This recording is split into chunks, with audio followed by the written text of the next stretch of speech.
బంగాళాఖాతంలో అల్పపీడనం మరింత బలపడుతోంది. ఈ అల్పపీడనం రానున్న 24 గంటల్లో శ్రీలంక, తమిళనాడు తీరాల వైపు కదులుతుంది. అల్పపీడన ప్రభావంతో ఇవాళ ఏపీలోని పలు ప్రాంతాల్లో తేలికపాటి నుంచి ఓ మోస్తారు వర్షాలు కురిసే అవకాశం ఉంది. నెల్లూరు, చిత్తూరు, అన్నమయ్య, సత్యసాయి జిల్లాలో 2 రోజుల పాటు భారీ వర్షాలు పడే అవకాశం ఉందని వాతావరణ శాఖ తెలిపింది. మరోవైపు కోతలు కోసిన రైతులు వర్షాలకు తమ పంట ఏమవుతుందో అని ఆందోళన వ్యక్తం చేస్తున్నారు. మరిన్ని వివరాలు అనురాధ మనకు అందిస్తారు. అనురాధ, వెదర్ రిపోర్ట్ ఎట్లా ఉంది? బంగాళాఖాతంలో ఒక అల్పపీడనం ఏర్పడి కొనసాగుతుంది. అల్పపీడనం ఈ రోజు సాయంత్రంకి తీవ్ర అల్పపీడనంగా వాయుగుండంగా మారే అవకాశం ఉందని వాతావరణ శాఖ అంచనాలు వేస్తుంది.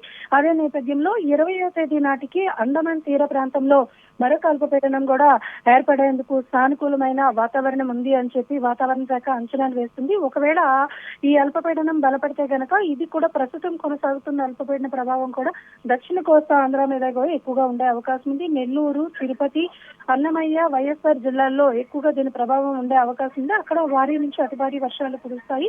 ఉత్తరాంధ్ర వైపు అయితే మాత్రం వర్షాలు కురిసే అవకాశం అయితే లేదు. మిగిలిన అన్ని ప్రాంతాల్లోని కూడా అక్కడక్కడ వర్షాలు కురిసే అవకాశం ఉంది ఈ రోజు రేపు అని చెప్పి వాతావరణ శాఖ అంచనాలు వేస్తుంది. అండమాన్ తీర ప్రాంతంలో ఏర్పడే అవకాశం ఉన్న అల్పపీడనం కూడా దక్షిణ కోస్తా ఆంధ్ర మీదే ఎక్కువగా ప్రభావం చూపించే అవకాశం ఉంది. ప్రస్తుతం బంగాళాఖాతంలో ఉన్న అల్పపీడనం తమిళనాడు అలాగే శ్రీలంక తీర ప్రాంతాల మధ్యన ప్రస్తుతం కేంద్రీకృతమైంది. అక్కడే తీరం దాటే అవకాశం ఉందని కూడా వాతావరణ శాఖ అంచనాలు వేస్తుంది. ప్రస్తుతం ఏదైతే ఈ రైతులు పంటలు కోతకు వచ్చే సమయం కావడంతో ఏదైతే వరి పంట కోతకు వచ్చే సమయం కావడంతో ఇప్పుడు కనుక భారీ వర్షాలు కనుక పడితే కనుక కొంత ఇబ్బందులు ఎదుర్కొనే అవకాశం ఉంటుంది. కాబట్టి రైతులకి ముందస్తుగా అప్రమత్తత అయితే మాత్రం హెచ్చరికలు జారీ చేశారు. ఎవరైనా వరి కోతలు ఉంటే కనుక వాళ్ళు ఇప్పట్లోనే అది పూర్తి చేసుకోవాలని చెప్పి వాతావరణ శాఖ చెప్పింది. ఎందుకంటే 2 అల్పపీడనాల ప్రభావం కూడా ఉంది కాబట్టి భారీ నుంచి అతి భారీ వర్షాలు కురుస్తాయని చెప్తున్నారు. మరోవైపు తీర ప్రాంతాలన్నీ కూడా వీటి ప్రభావంతో అలజడిగా ఉన్నాయి. మత్స్యకారులకైతే హెచ్చరికలు కొనసాగుతూనే ఉన్నాయి.